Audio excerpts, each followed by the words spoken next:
السلام عليكم حبيباتي. اليوم جبت لكم وصفة المادلين. الوصفة هذه ماشي جديدة، من بكري نحضروها ونتقهوى بها مع العصر ولا قهوة الصباح. يبغوها بزوز، تجي شيشة وخفيفة. يلا نروحوا مع الوصفة. عندي 3 حبات بيض. البيض شفته شوية ما باليش كبير، نورمالمون ندير 2، درت 3. درجة حرارة الغرفة، الريق دائما يكون بدرجة حرارة الغرفة. ديريش البيض من الفريجيدار، الا درتيه من الفريجيدار ديريه في الماء حامي يتفالك شويه. نبداو نضربو دروك البيض، زيدو معاه السكر ونضربو فيه حبه. شوفي كاس ماشي معمر، صبع قل صبع. ضربي حتى اللون يبان ابيض.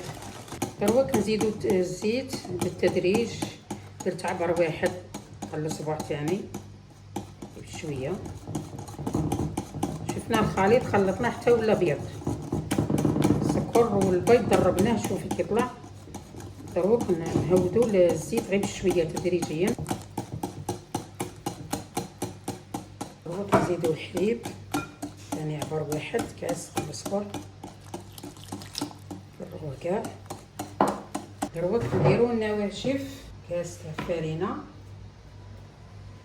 نحطو كاس فرينه نفس الكاس اللي عبرت به ثانيه، كاس فرينه اليفير. نديرو 1.5 طاشيه ونص، خاطش تجي فيها بنات الحموضه تاع الاليفير كي ديري 2. نديرو دروك الزاست مورف صغيره طافاني، زاست سيترون هذا. تبغي ديري تاع البرتقال ثاني كيما تبغي، مبشور الليمون ولا مبشور البرتقال، وتخلطيه. نزيدو دروك كاس الزاوج ونقعدو نخلطو غير بشويه. 2 كيسان فرينه، قوامها خفيف ما ثقيل. دروك نجيبو لي كيسات، نجيبو لي مول تاعنا ونعمرو.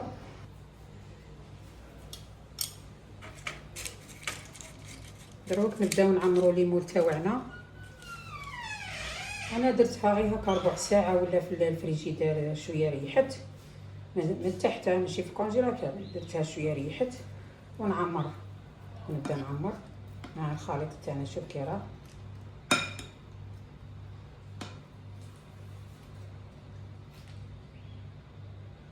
بسم الله.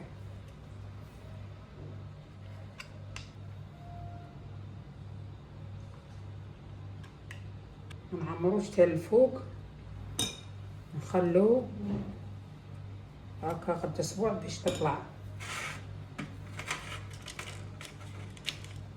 زيدو الزاوجه،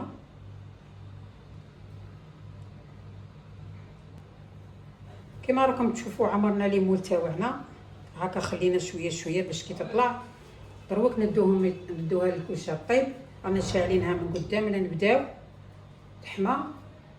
راني دايره شعلتها غير من التحت ومن الفوق شعلته حمى وطفيته، باسكو راني نطيب في تاع الغاز، ماشي كيما تاع تريسينتي تريقليها عندها الطومبيراتور عندها.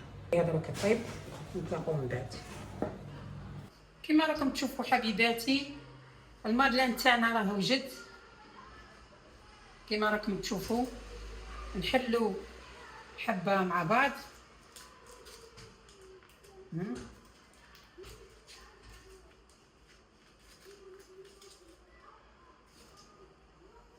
كما راكم تشوفوا جا هشيش، جا خفيف، جا خفيف وهشيش،